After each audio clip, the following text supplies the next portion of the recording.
It was late October when my father told me that I'd be going out hunting with him.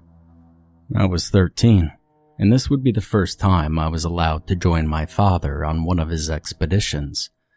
Recently, some of our cows disappeared from our farm. A few days ago, my father found one of them dead on the edge of the property. He said it was either wolves or coyotes, judging from the bite marks.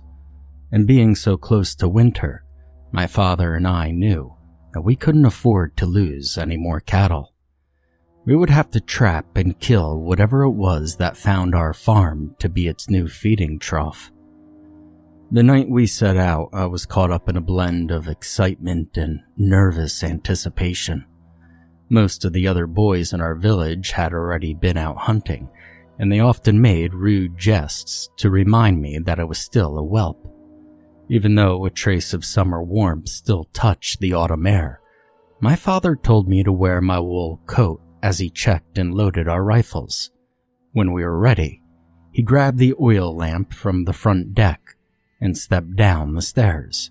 He turned and said, "No matter what, make sure you know where you're pointing that thing. If I take a bullet from you, I'm gonna haunt you forever." I let out a nervous laugh, but the thought made my stomach do a small turn. Ever since my mother and older brother passed away, my father and I only had each other to look after. Without him, I'm not sure what I would do. Earlier, my father had taken some scraps from the hogs that had been butchered the day before and set traps out along the forest path leading to Silver Mountain. It was the path he was certain was carrying the scent of the farm into the forest. It was the best lead he had anyway.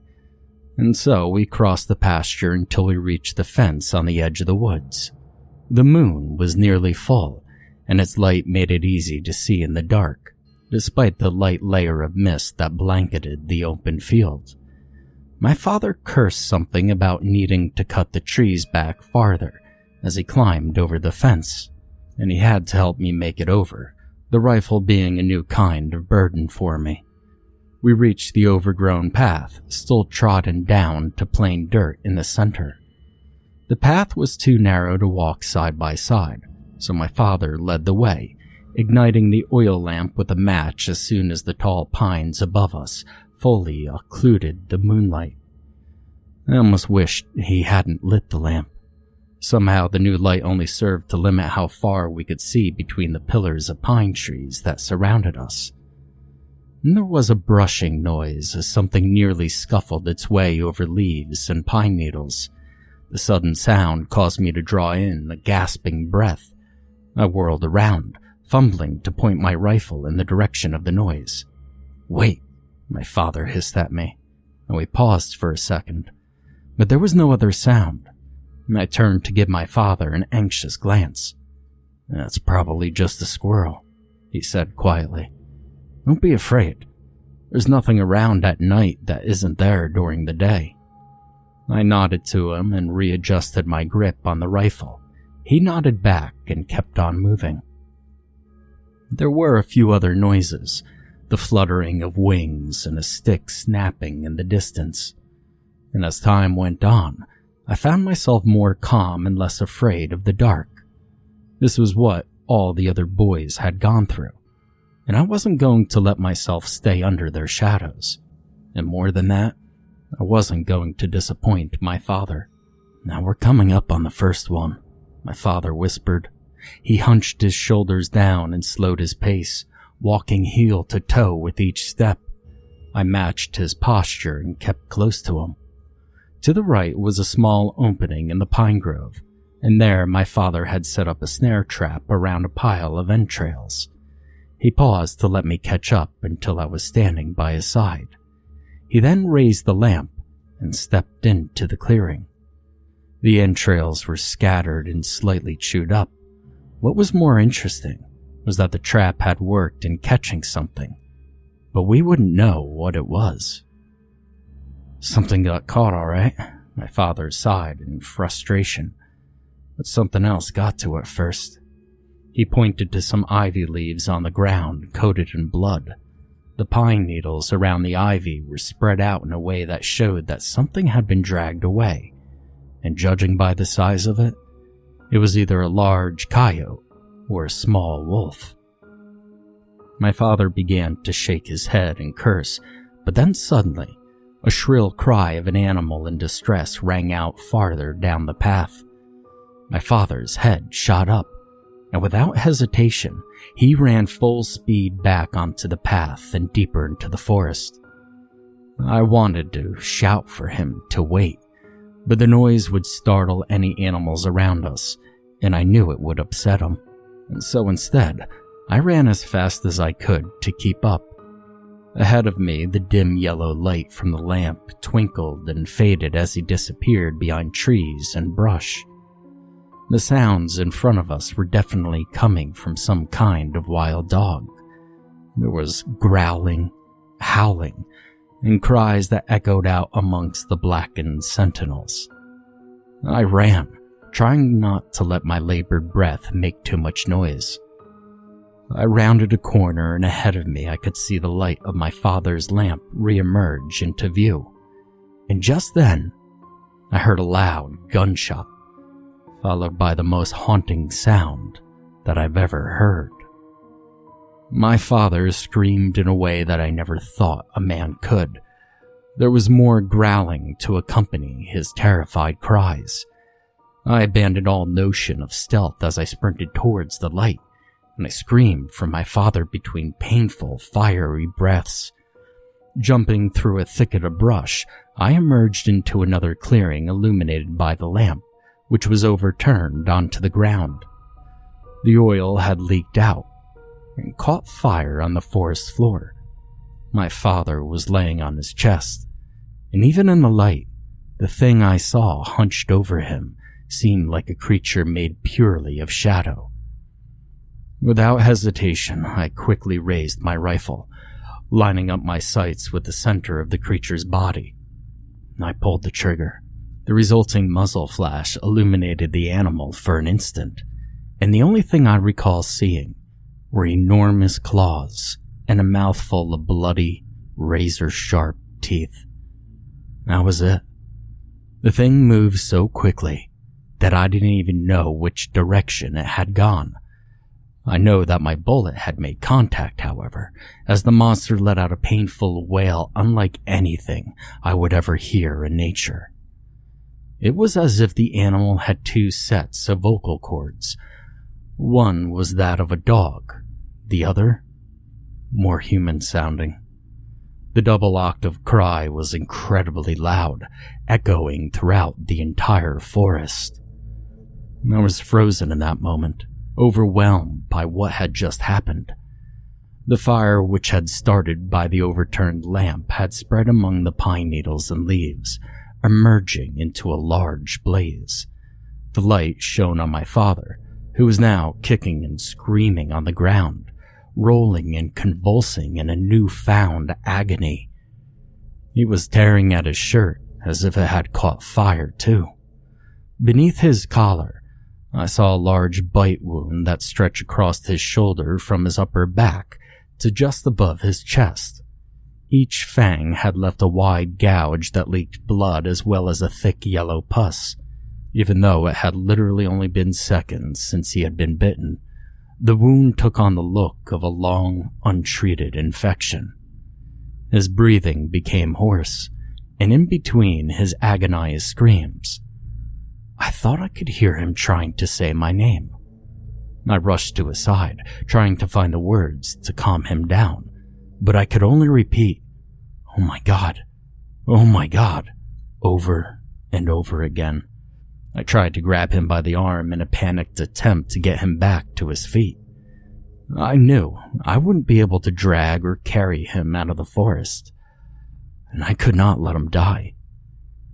Just as my fingers closed around his arm, I felt his other hand hit my chest, throwing me away from him and onto my back. Immediately after, I heard a loud snap, followed by another terrifying wail of pain. I sat up to see my father laying on his back with his chest arched up high.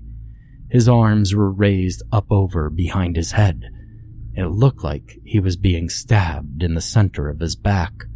There was another snap as he contorted the opposite direction. The growing light from the spreading fire illuminated a sight that would stay with me until the day that I died. My father's back was not only breaking, it was stretching. He tried to reach behind himself in a desperate attempt to alleviate his torture somehow, and when he did, his arm snapped itself backwards at the elbow. There was this awful crunching sound as the bones in his arms broke themselves in multiple places, and I saw that with each break, his appendages gained a few inches in length. That sound was accompanied by a tearing, pressured stretching noise as his skin and flesh strained to keep up with the unnatural growth of his bones. His shoulders buckled together first, before snapping about an extra 6 to 10 inches apart. And his face? Well, his face imploded as an invisible force suddenly broke all the bones of his skull, pushing his nose and mouth inward. His anguished, wild screaming was suddenly cut off as he continued to writhe upon the forest floor. And in this sudden silence, I realized that I'd been screaming in horror the entire time. I fought to get back to my feet, realizing I had just dropped my rifle. I looked my father in the eyes, weeping at the ungodly torment I could see in his own gaze. There was a popping noise, and his face suddenly elongated to resemble a snout like a horse or a dog. He choked, coughed, gagging on something. And then, in a spew of bloody vomit, he spat out all of his teeth. And the next time he screamed, I could see deadly sharp points emerging from the bloody sockets in his jaws. His scream was somehow different now, accompanied by the sound of something inhuman, something wild. And suddenly I realized with a new kind of horror that the sound coming from him was the same double-octave scream growl I heard coming from the beast that I had just shot. The skin around his neck grew black, and that darkness spread over his face, leaking through the skin of his neck and spreading over his shoulders. Patches of thick, shining black hairs emerged from his flesh, and in an instant, the thing I was screaming at resembled nothing of the man who raised me, the gentle person who taught me to fish, to ride a horse, and to skip stones. His screams became less human and more animalistic, and the remaining ember of my sanity chimed one rational thought into my brain, the most unthinkable notion imaginable. I scanned the ground with my feet and found the rifle I had come with. Tears streaked my face as I pulled the bolt back and then pushed a bullet into the chamber. Sobbing, I raised the rifle and lined the sights up to the spot between his eyes. I didn't blink when I pulled the trigger. The unspeakable monster my father had become immediately fell still. My entire being was numb. I felt myself collapse as I sobbed like a child. There was no way to reach any small precipice of understanding what had just happened. I just stared at the corpse in front of me, uncaring of the blaze which was now reaching its way up the pine trees and throughout the forest floor.